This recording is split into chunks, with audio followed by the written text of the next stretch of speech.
My name is Jim Bramham. I've been active in OHV recreation as a personal endeavor since the mid-'60s, and have been part of the political process of OHV since the mid-'80s. I'm a past president of the California Association of Four-Wheel Drive Clubs. I served on the OHV Commission for the OHMVR. Was a member of the stakeholders process for OHV stakeholders. My sand dune recreation interest have led me to be on both the Dumont Dunes and Imperial Sand Dunes desert advisory groups since their inception, and so I have a real history with being part of the process. I am currently a board member of the American Sand Association, and I serve as the paid natural resources consultant for the California Association of Four-Wheel Drive Clubs. Well, let's see, 1965, I was on a family vacation at the Oregon Dunes. We were actually going all the way up to Canada, and we'd stop for the day to enjoy the Oregon Dunes. And there they had 4 paid dune rides. And so for 45 cents, you could take a dune ride in an old Chevrolet cut-down pickup with airplane tires. And I got in that vehicle and took my first ride in the sand dunes. I got back and I convinced my parents that I wanted to go again, so I did. And by the time I was done with that, I had spent every penny of allowance that I had for the entire trip just to continue to go on dune rides. And the gentleman that was operating it kept taking me deeper and more exciting places in the dunes. And from that moment, I was hooked on sand dune recreation, and have continued to do that throughout the West. It's just been an exciting opportunity to see so much of the West in connection with sand dune recreation. Sand Mountain, Nevada, places in Utah, both Coral Pink and great little Sahara Dune area, the Glamis area in Southern California, Dumont Dunes.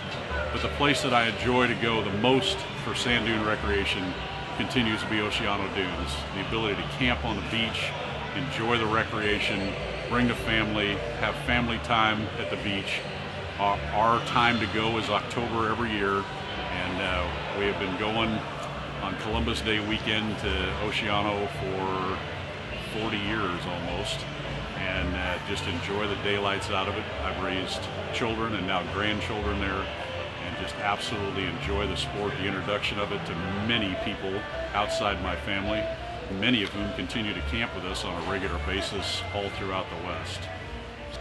OHV recreation for me not only includes sand recreation, but I'm a Jeep driver, so it's places like the Rubicon and Fordyce Creek, Ducey Trail, and those places where rock four-wheel drive opportunities, very slow speed rock crawling is the opportunity. But I also enjoy history, and just enjoy taking groups and my family on outings that include a lot of California history, all throughout the Sierras, so gold mining history. And so those opportunities to be able to get out, enjoy a day, whether it's a relatively soft experience running some of the old gold mining roads in Nevada County, or completely hardcore running a Fordyce Trail all day to go 12 miles. Either way, it's just an exciting and wonderful time, not only for me, but for my entire family. I still have my first Jeep. My first four-wheel drive vehicle was a 1960 International Travelall that I bought when I was in high school. And I wanted to buy a Jeep, and my father would not allow me to have a Jeep while I was in high school. Thought it was just a little too much for a high school child, and he was right. But by the time I got to college, I found a gentleman who lived actually in Riverside, but was going to college where I was in northern Arizona. And he had a Jeep and belonged to the Riverside Rough Riders, and that was my introduction to organized four-wheeling, the California Association of Four-Wheel Drive Clubs. And my father wanted to go through the Rubicon. He had a friend who was the doctor on Jeepers Jamboree, and wanted to, and his friend had told him over and over again to go to the Rubicon, and that you needed a Jeep to do that. So Dad said, you earn the money, you can buy that Jeep. So I worked all summer at a prune ranch in Knights Landing to earn enough money to buy that Jeep. It's a 1966 CJ5, and I drive it to this day when we go to the dunes. I've never owned any other Jeep.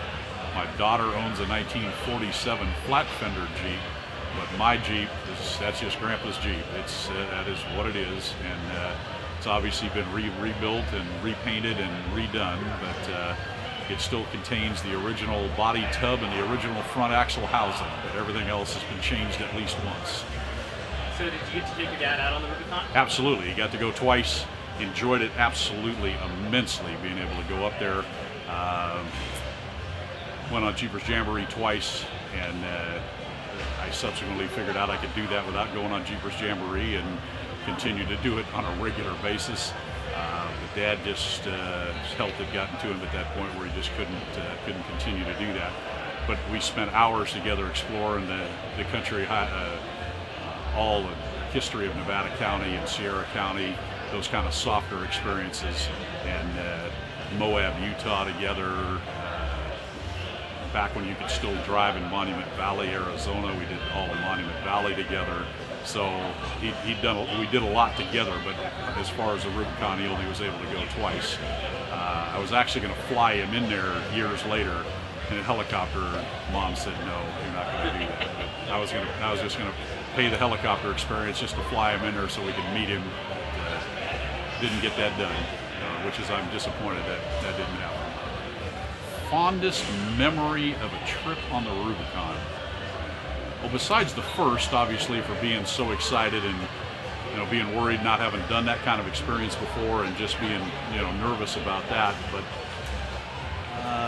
probably I had a job situation where I'd have irregular time off, and so we were often in the Rubicon on a midweek period of time with the family in the summertime, and we would often go 4 and 5 days and camp in the Rubicon with the family.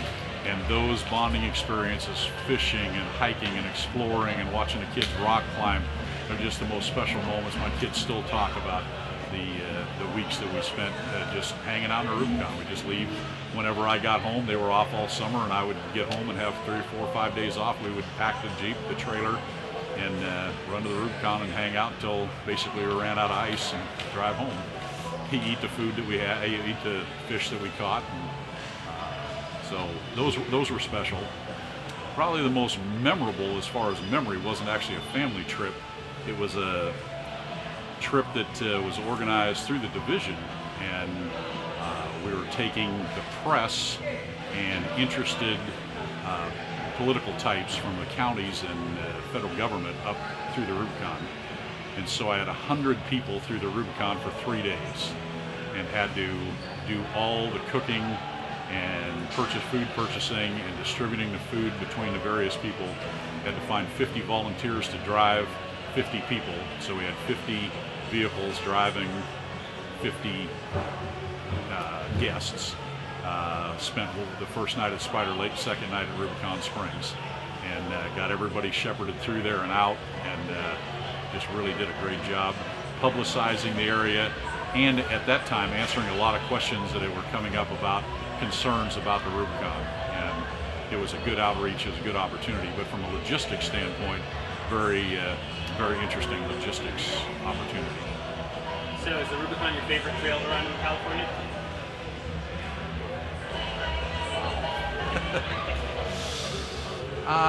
From its historic significance, probably yes. I really enjoyed the Ducey.